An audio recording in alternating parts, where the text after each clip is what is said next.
Arrivée silencieuse.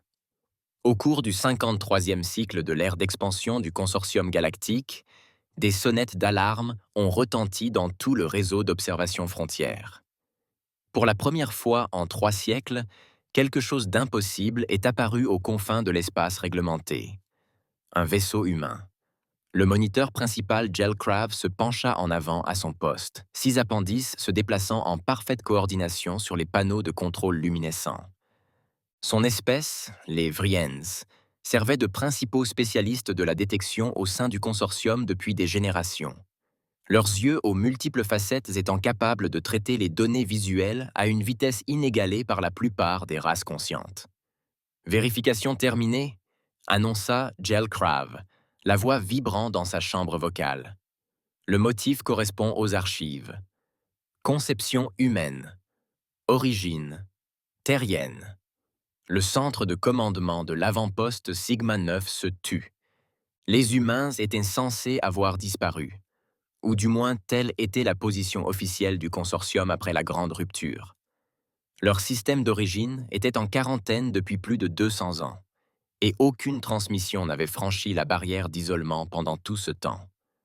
Comment est-ce possible ?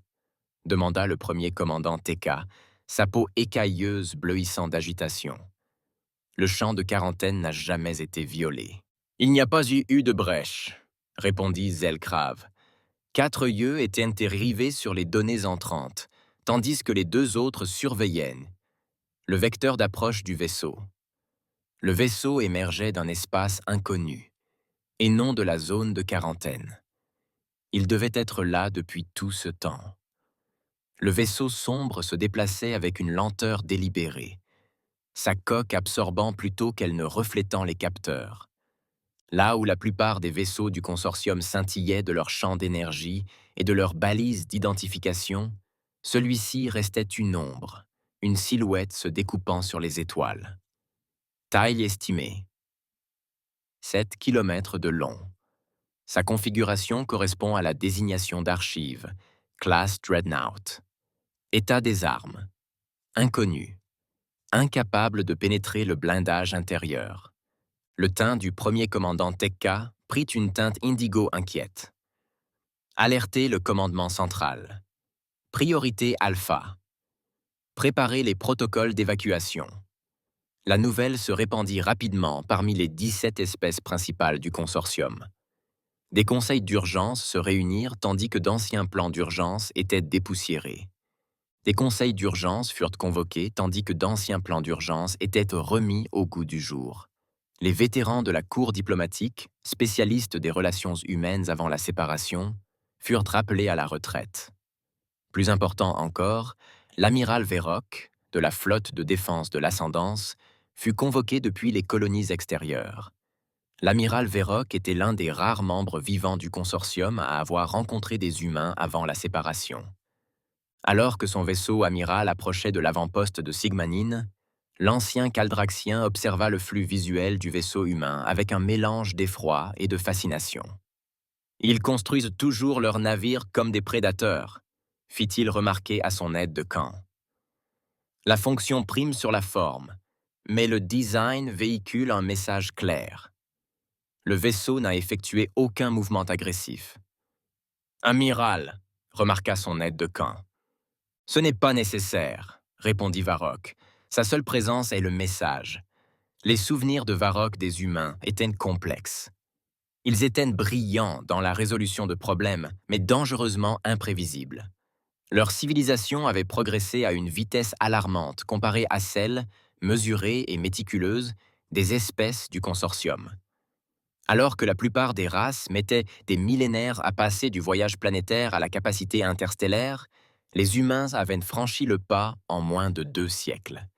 Et puis il y avait les rumeurs sur ce qui s'était passé avant la séparation, les technologies qu'ils avaient commencé à développer, les limites qu'ils avaient franchies. Les archives officielles avaient été largement expurgées, mais Verac en avait vu suffisamment pour comprendre pourquoi le conseil du consortium avait été si impatient d'instaurer la quarantaine. Nous recevons une demande de transmission de l'avant-poste Sigma 9, a indiqué son officier de communication. Le vaisseau humain a établi le contact. Varrock se redressa, les plaques le long de sa colonne vertébrale s'alignant formellement. Sauf que l'écran vacilla et, pour la première fois depuis des siècles, un visage humain apparut sur un canal de communication du consortium. Un visage humain apparut sur un canal de communication du consortium. Il s'agissait d'une femme, à la peau sombre et aux cheveux argentés tirés en arrière, dans une posture serrée. Son uniforme était inhabituel, ne portant aucun des insignes Vérac, tel qu'il se souvenait des rencontres d'avant la séparation. « Voici la capitaine Hilara Santos du vaisseau terrestre Prometheus », déclara-t-elle d'une voix ferme et autoritaire. « Nous demandons un dialogue avec les représentants du consortium. » Varrock s'avança. « Ici l'amiral Varrock de la flotte de défense de l'Ascendance. Votre présence ici viole les termes du traité de séparation. Expliquez-vous. » L'expression de l'humaine resta inchangée, mais quelque chose dans son regard, ses yeux si singulièrement humains, se durcit. « Ce traité n'est pas de notre fait, amiral. Il a été imposé alors que nous étions indisposés. J'ai été autorisé à informer le consortium que la situation a changé. La quarantaine n'est plus tenable. »« Par quelle autorité ?» demanda Vérock.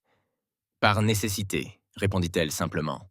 « Le Prométhée transporte des représentants du gouvernement de continuité terrien. Nous devons parler à votre conseil. » Derrière Varrock, son état-major échangea des regards nerveux.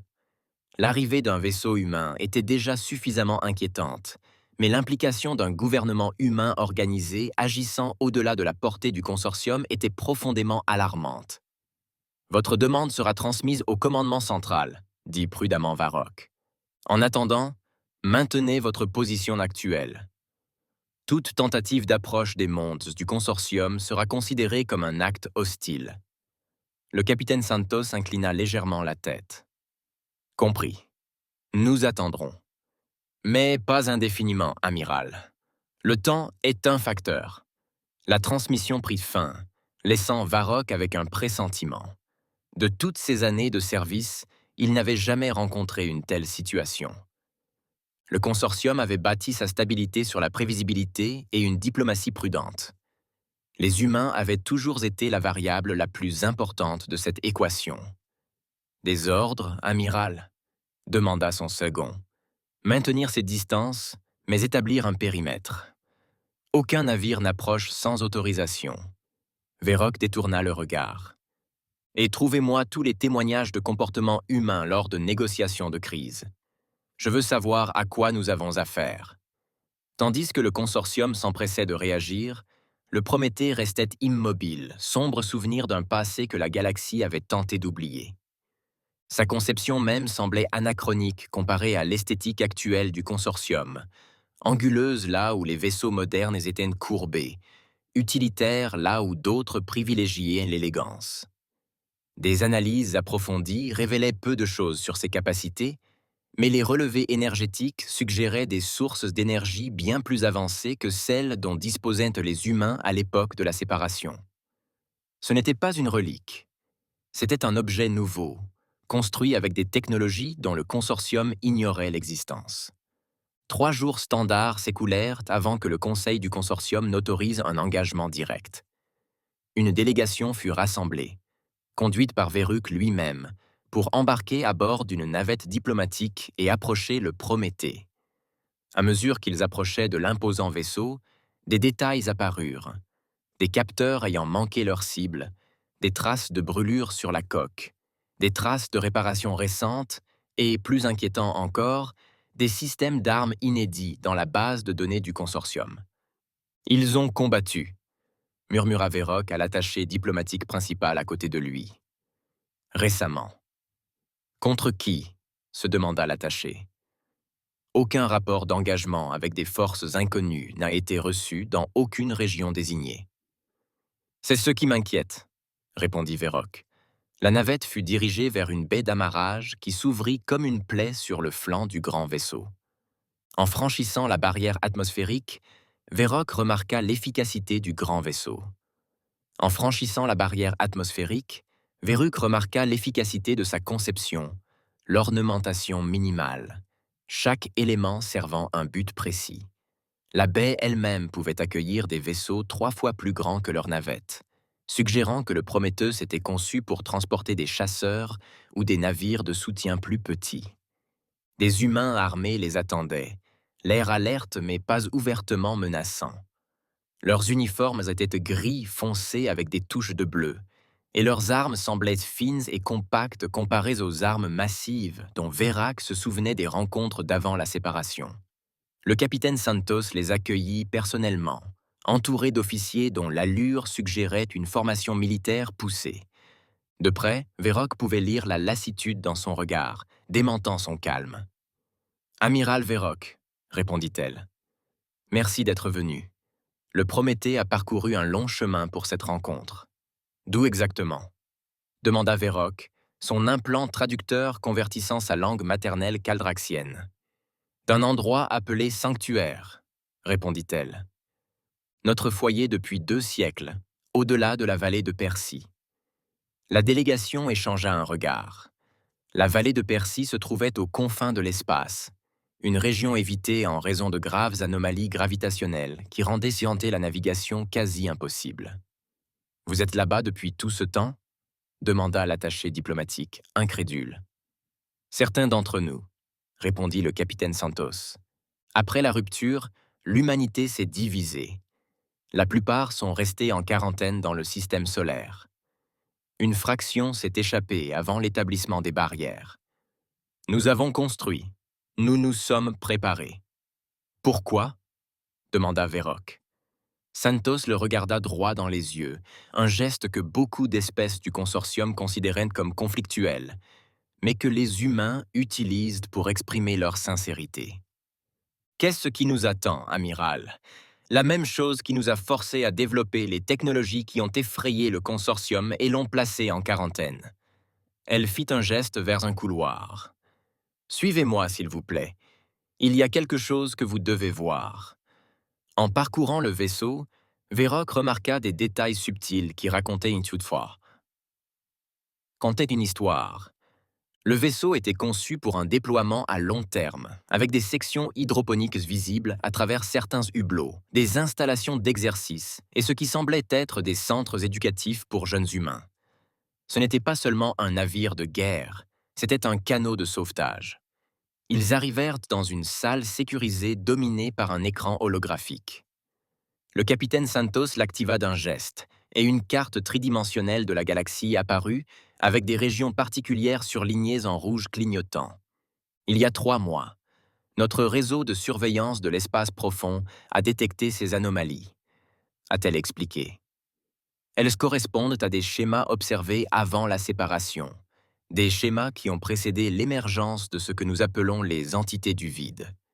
La délégation fixait l'écran, perplexe. « Nous n'avons aucune trace de telles entités », ont déclaré les attachés scientifiques.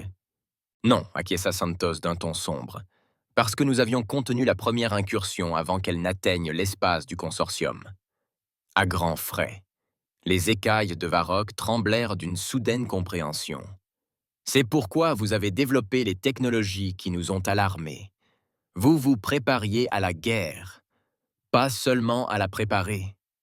Amiral, vous la combattiez. » Le capitaine Santos manipula l'écran, zoomant sur l'une des zones rouges. Les entités existent dans un état dimensionnel légèrement décalé par rapport à l'espace normal. Elles perçoivent la vie organique comme une énergie à consommer. La Terre fut leur première cible dans cette galaxie. Peut-être parce que nos technologies ont accidentellement percé la barrière entre notre réalité et la leur. L'écran montrait des images granuleuses de quelque chose d'immense et d'informe, une obscurité qui semblait absorber la lumière environnante en s'abattant sur ce qui semblait être une colonie humaine. La scène se transforma en un déploiement de mesures défensives. Des armes déformaient ainsi l'espace lui-même, repoussant l'obscurité. Le consortium considérait notre développement d'armes comme une menace pour la stabilité galactique, poursuivit Santos. Vous ne compreniez pas ce que nous combattions. La quarantaine était une condamnation à mort, nous forçant à affronter le néant seul. Si cette menace est réelle, commença Varrock prudemment, pourquoi venir nous voir maintenant? Après tout ce temps, l'expression du capitaine Santo devint sombre. Parce que nous sommes en train de perdre, amiral. Les entités du néant se sont adaptées à nos défenses. Elles reviennent, plus fortes qu'avant, et cette fois, elles ne s'arrêteront pas à la Terre. La galaxie entière est en danger, et l'humanité seule ne peut les arrêter. La révélation flottait dans l'air comme une présence physique. Si les affirmations de Santos étaient vraies, alors la plus grande crainte du consortium, le retour de l'humanité, pourrait bien être son seul espoir de survie. « J'ai besoin de preuves », déclara Varrock avec fermeté. « Quelque chose qui puisse être vérifié indépendamment par nos scientifiques. » Bien sûr, Santos acquiesça. Nous anticipions votre scepticisme. Elle produisit un cristal de données et le présenta à l'attaché scientifique. Celui-ci contenait les coordonnées d'une brèche de confinement dans un espace inhabité. Envoyez vos propres vaisseaux, mais équipez-les des spécifications de blindage incluses dans les données. Sans cela, vos équipages ne survivront pas à ce qu'ils rencontreront. Alors que la délégation s'apprêtait à partir, Varrock se retrouva face à une décision qui allait changer le cours de l'histoire galactique. La menace décrite par le capitaine Santos semblait presque incompréhensible, mais les preuves présentées étaient convaincantes. Plus important encore, les humains se préparaient manifestement à ce moment depuis des générations. Le conseil du consortium aura besoin de temps pour délibérer, informa-t-il Santos. Le temps, c'est précisément ce dont nous manquons, amiral, répondit-elle. Le Prométhée n'est que le premier. D'autres vaisseaux suivront. L'humanité émerge d'exil, avec ou sans l'accord du consortium. Nous préférerions coopérer, mais nous ne regarderons pas un autre monde s'effondrer comme le nôtre a failli le faire. Alors que la navette de Varrock se détachait du Prométhée, il fixa l'imposant vaisseau. Depuis des siècles, le consortium craignait le retour de l'humanité, imaginant des scénarios de vengeance ou de conquête. Au lieu de cela, ils étaient revenus en tant qu'annonciateurs et défenseurs, annonçant une menace inédite pour le consortium. La véritable question était désormais de savoir si d'anciennes peurs empêcheraient-ils la galaxie d'accepter l'aide dont elle avait désespérément besoin de la part de l'espèce qu'elle avait autrefois abandonnée. L'héritage de la Terre. L'amiral Varrock fit face au conseil du consortium, composé de 17 représentants des espèces les plus puissantes de l'espace connu. La salle vibrait de tension tandis que des projections holographiques de gouverneurs régionaux et de commandants militaires emplissaient les galeries d'observation. La nouvelle du vaisseau humain s'était répandue malgré les tentatives de confinement et les rumeurs se multipliaient d'heure en heure. Les preuves fournies par les humains ont été vérifiées, déclara Varrock, sa voix résonnant dans toute la vaste salle. Notre division scientifique a confirmé l'anomalie des coordonnées fournies. Les spécifications de blindage étaient efficaces. Sans elles, le vaisseau d'exploration aurait été perdu.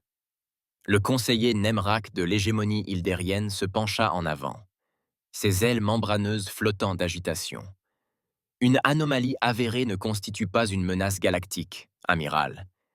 Il pourrait s'agir d'une tromperie élaborée. À quelle fin? S'interrogea Varrock. Si les humains voulaient se venger de la séparation, ils auraient pu frapper sans prévenir. Le Prométhée possède une technologie dépassant de plusieurs siècles nos capacités actuelles. La conseillère principale Phloxa, la doyenne du contingent Vrian, leva un membre pour attirer l'attention. Nos archives contiennent des documents scellés datant d'avant la séparation. Des phénomènes inhabituels affectant des colonies humaines éloignées furent effectivement signalés peu avant la rupture des relations diplomatiques. Une vague de murmures parcourut la salle. La plupart des membres du Conseil étaient trop jeunes pour avoir une connaissance directe de cette époque. La rupture avait été déclarée par leurs prédécesseurs, les détails étant classés secrets au plus haut niveau. Je propose de suspendre temporairement les protocoles de quarantaine, proposa Varrock. Permettre à un contingent de représentants humains de présenter leur cas directement à ce conseil. Le débat fit rage pendant des heures. les vieilles craintes luttaient contre une évaluation rationnelle de la situation. Finalement, un compromis fut trouvé. Le capitaine Santos et 2 officiers seraient autorisés à s'adresser au Conseil, tandis que le Prométhée resterait à un poste désigné sous surveillance. 3 jours plus tard, le capitaine Santos se tenait au centre de la salle du Conseil. À ses côtés se trouvait son commandant en second, le commandant Jameson, un homme grand et pâle, doté d'augmentations cybernétiques visibles aux tempes, et le directeur scientifique Kyle Young, dont le calme trahissait la gravité de la présentation qu'il s'apprêtait à faire. Les conseillers du consortium galactique Santos ont débuté il y a 237 ans. L'humanité était confrontée à une menace existentielle sans précédent pour notre espèce. Nous les avons appelés les entités du vide, des êtres issus d'un plan dimensionnel adjacent au nôtre, attirés par les signatures électromagnétiques uniques des civilisations avancées. Le directeur scientifique Liang a activé un écran holographique affichant une chronologie des événements, commençant par le premier contact entre les humains et les races du consortium et se terminant par la séparation. En étendant notre présence dans l'espace, nous avons involontairement créé des niveaux dans la frontière dimensionnelle, expliqua Liang. Nos premières expériences FTL ont généré des schémas de résonance spécifiques qui ont attiré l'attention de l'entité. La première incursion s'est produite dans notre colonie sur Proxima Centauri. Des images ont fait reculer plusieurs membres du Conseil. Une obscurité amorphe s'est infiltrée dans les rues, engloutissant structures et êtres vivants. Là où l'obscurité est passée, il ne restait plus rien. Nous avons perdu 80 000 colons en 6 heures, poursuivit Santos d'un ton sombre. Nos armes conventionnelles étaient inefficaces. Les entités existaient en partie en dehors de nos lois physiques. Les armes énergétiques les traversaient et les munitions physiques étaient absorbées. Le commandant Jameson s'avança. Les divisions de recherche terrestres travaillèrent à une vitesse sans précédent pour développer des contre-mesures. Nous avons créé des armes capables d'affecter l'espace interdimensionnel, des boucliers capables de repousser l'énergie du vide et des systèmes de détection pour identifier les points d'incursion avant leur formation complète. Ce sont ces technologies qui ont alarmé le consortium. Santos a ajouté « Nous comprenons votre point de vue. De l'extérieur, il semblait que l'humanité avait fait un bond en avant spectaculaire en matière de capacité militaire. Ce que vous ignoriez, c'est que nous luttions pour notre survie. » Le conseiller Drave de la méritocratie Tellerate leva la main. Si ces entités étaient attirées par vos technologies, pourquoi le développement de systèmes encore plus avancés n'aggraverait-il pas le problème? Excellente question. Reconnut Liang. Nous avons découvert que les entités étaient attirées par des signatures énergétiques spécifiques, et pas seulement par la technologie elle-même. En modifiant notre approche fondamentale de la production et de la transmission d'énergie, nous pourrions devenir invisibles à leurs yeux. La chronologie avançait, montrant l'établissement de la barrière de quarantaine autour du système solaire et les années qui suivirent. Lorsque le consortium imposa la coupure, l'humanité fut divisée. Santos expliqua que la plupart étaient restés dans le système solaire, poursuivant le combat derrière la barrière de quarantaine. Mais certains d'entre nous, descendants d'évacués des colonies extérieures, ont établi un sanctuaire au-delà du Val de Persée, où les distorsions gravitationnelles naturelles ont contribué à masquer notre présence.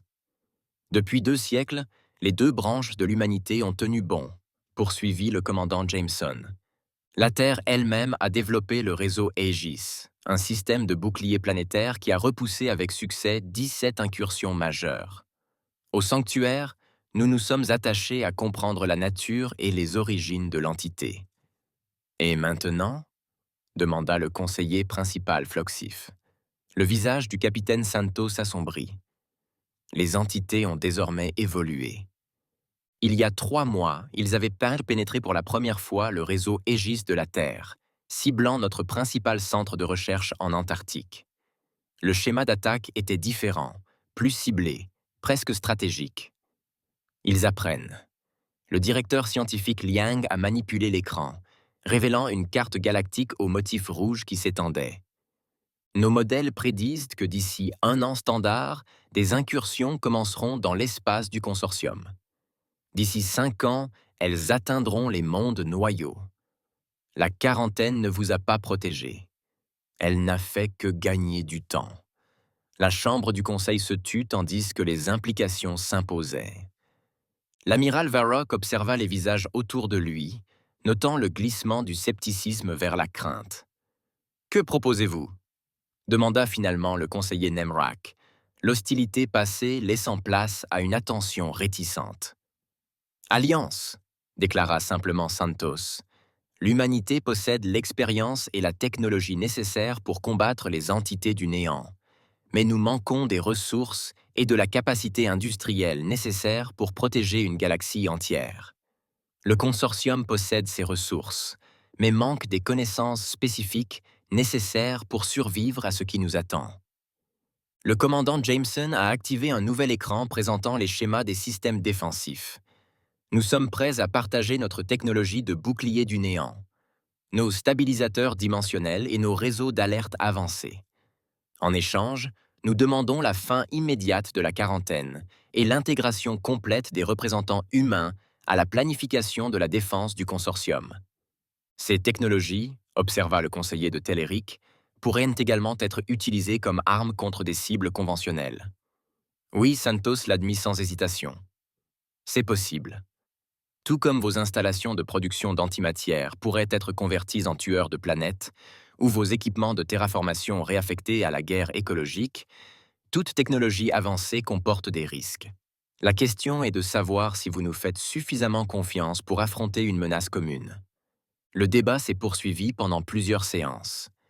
Des équipes de vérification ont été dépêchées pour examiner les anomalies à des coordonnées supplémentaires fournies par les humains.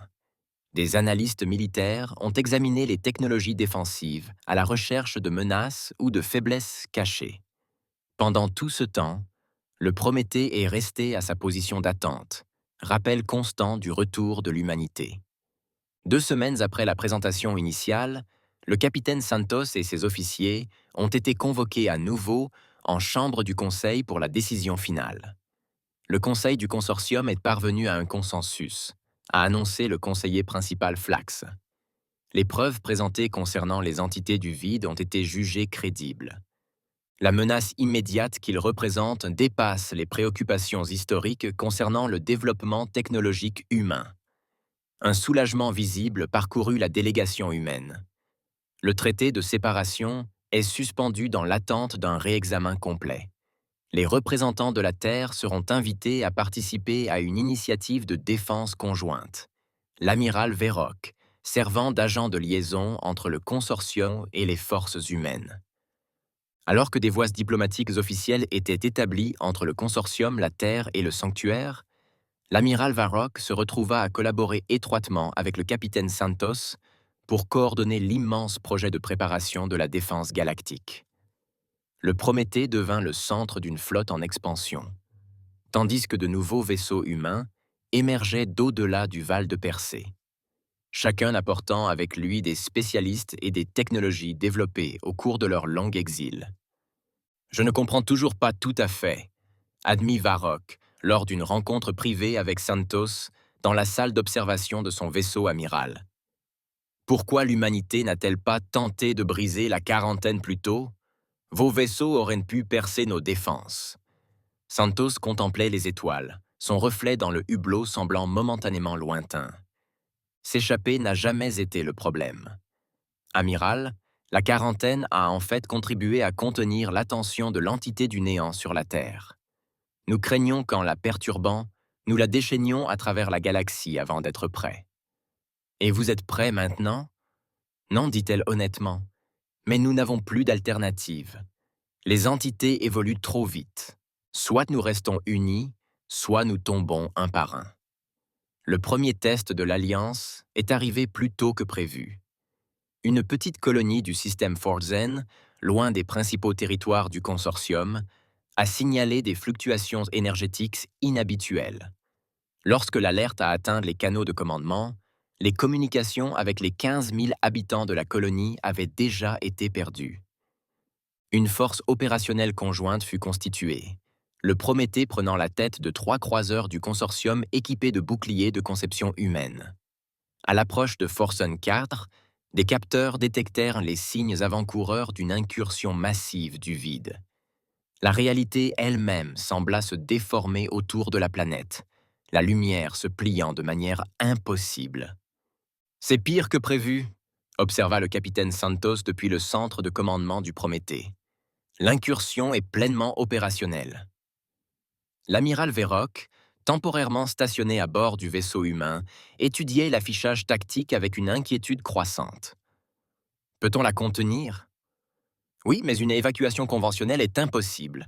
Quiconque est encore en vie à cette surface est déjà condamné. » Santos se tourna vers son officier d'armement. « Préparez les ancres dimensionnelles.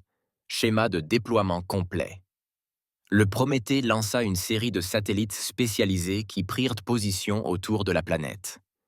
Une fois en place, ils commencèrent à émettre des impulsions d'énergie synchronisées qui affectèrent visiblement le champ de distorsion. « Les ancres stabilisent l'espace-temps local », expliqua Santos à Varrock. « Elles ne sauveront pas la planète, mais elles empêcheront l'incursion de se propager au système voisin. »« Et la colonie ?» demanda Varrock à voix basse. L'expression de Santos était sombre. « On confine, puis on cautérise. Une fois la frontière dimensionnelle stabilisée, nous déploierons une charge Nova pour détruire le point d'incursion.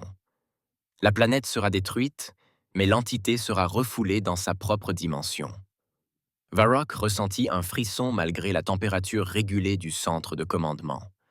La désinvolture avec laquelle Santos décrivait la destruction d'un monde entier en disait long sur ce que l'humanité avait enduré au cours de sa longue guerre. Il devait y avoir une autre option, insista-t-il.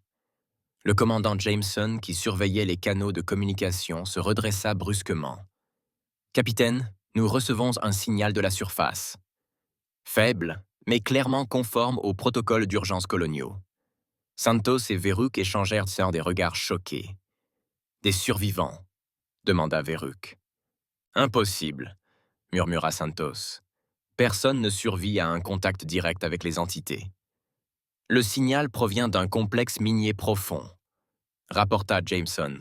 « Un blindage épais, peut-être des gisements minéraux naturels que les entités ne peuvent pas pénétrer facilement. »« Combien ?» demanda Santos. Le signal indiquait environ 2000 colons abrités dans l'installation. Le capitaine Santos était confronté à un cauchemar tactique. Les ancres fonctionnaient, mais ne tiendraient peine pas indéfiniment. Plus il retardait la charge Nova, plus le risque de rupture du confinement était grand. Mais détruire la planète signifiait condamner 2000 âmes à mort. À la surprise de Verrock, Santos n'hésita pas. Reconfigurer les ancres pour créer un couloir stable vers le complexe minier. Préparer des navettes d'évacuation avec un blindage renforcé. « Capitaine !» protesta son officier tactique. « Le protocole standard exige une neutralisation immédiate. »« C'est à moi de prendre le risque, lieutenant. » Santos l'interrompit. « On ne sacrifie pas quelques-uns pour sauver le plus grand nombre, pas quand on a le choix. C'est ce qui nous sépare du vide. » Les 6 heures suivantes furent parmi les plus tendues de la longue carrière de Verrock. Des navettes humaines, escortées par des chasseurs du consortium, bravèrent l'atmosphère de plus en plus instable de Forsen 4. Les ancres dimensionnelles peinaient à maintenir le couloir d'évacuation, tandis que l'énergie du vide pulsait contre la frontière artificielle. Une à une, les navettes retournèrent vers les vaisseaux en attente. Remplis de colons terrifiés qui avaient passé des jours cachés dans l'obscurité, tandis que des forces indicibles consumaient leur monde. Nombre d'entre eux furent blessés, certains grièvement, mais les infirmeries travaillèrent sans relâche pour les stabiliser. La dernière navette venait de quitter l'atmosphère de la planète lorsque les ancres commencèrent à lâcher. « Charge Nova prête », annonça l'officier d'armement.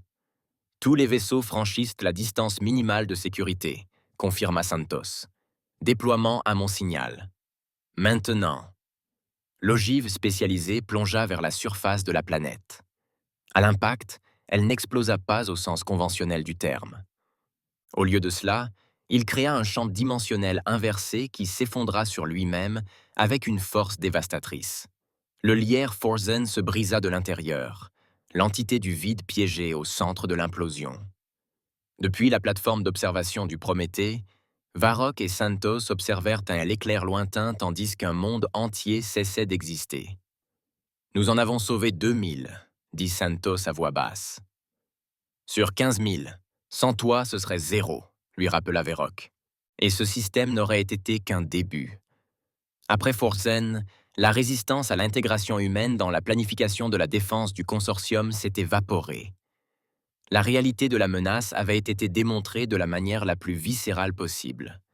Plus important encore, la volonté de l'humanité de risquer sa propre sécurité pour sauver les citoyens du consortium avait impressionné même les membres les plus sceptiques du Conseil. Au cours des mois suivants, un nouvel ordre commença à prendre forme.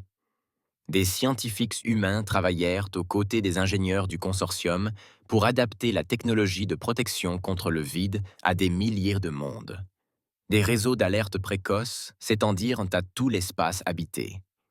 Plus important encore, la quarantaine autour de la Terre fut officiellement levée, permettant aux deux branches de l'humanité de se réunir après des siècles de séparation. Un an après l'arrivée du Prométhée, l'amiral Varrock se tenait sur la plateforme d'observation de la station de commandement orbitale terrestre, contemplant le berceau de l'humanité. La planète portait les stigmates visibles de sa longue guerre. De vastes zones restaient inhabitables, et le célèbre réseau Aegis créait un léger scintillement bleu dans la haute atmosphère.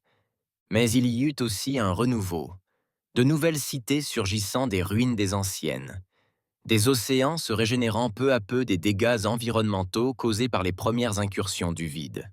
« C'est étrange », observa le capitaine Santos en le rejoignant au Mirador.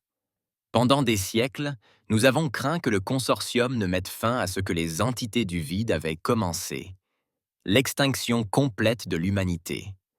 Et tu craignais qu'un jour nous sortions de quarantaine en quête de vengeance. Au contraire, nous avons besoin les uns des autres pour survivre, » conclut Vera. C'est peut-être ainsi que l'univers enseigne la sagesse aux espèces fières. Santos sourit légèrement. Mon ancêtre tenait un journal lors de la première incursion. Elle écrivit que la plus grande menace n'était pas les entités elles-mêmes, mais l'isolement qu'elles créaient, le sentiment que l'humanité affrontait seule les ténèbres. Au-delà de la Terre, la flotte combinée de vaisseaux humains et du consortium maintenait une surveillance vigilante. Les incursions dans le vide continuaient, mais chacune faisait désormais l'objet d'une réponse coordonnée, chaque attaque contribuant à leur compréhension collective de l'ennemi. Au final, le retour de l'humanité n'avait pas sonné le glas de la destruction, comme le consortium l'avait craint pendant des siècles. Au contraire, il avait apporté quelque chose d'inattendu. L'espoir face à une obscurité qui menaçait toute vie, partout. Le seul vaisseau de guerre humain entré dans l'espace impérial n'était pas venu en conquérant, mais en avant-garde du salut. Et l'Empire, terrorisé, avait failli rejeter l'aide dont il avait le plus désespérément besoin.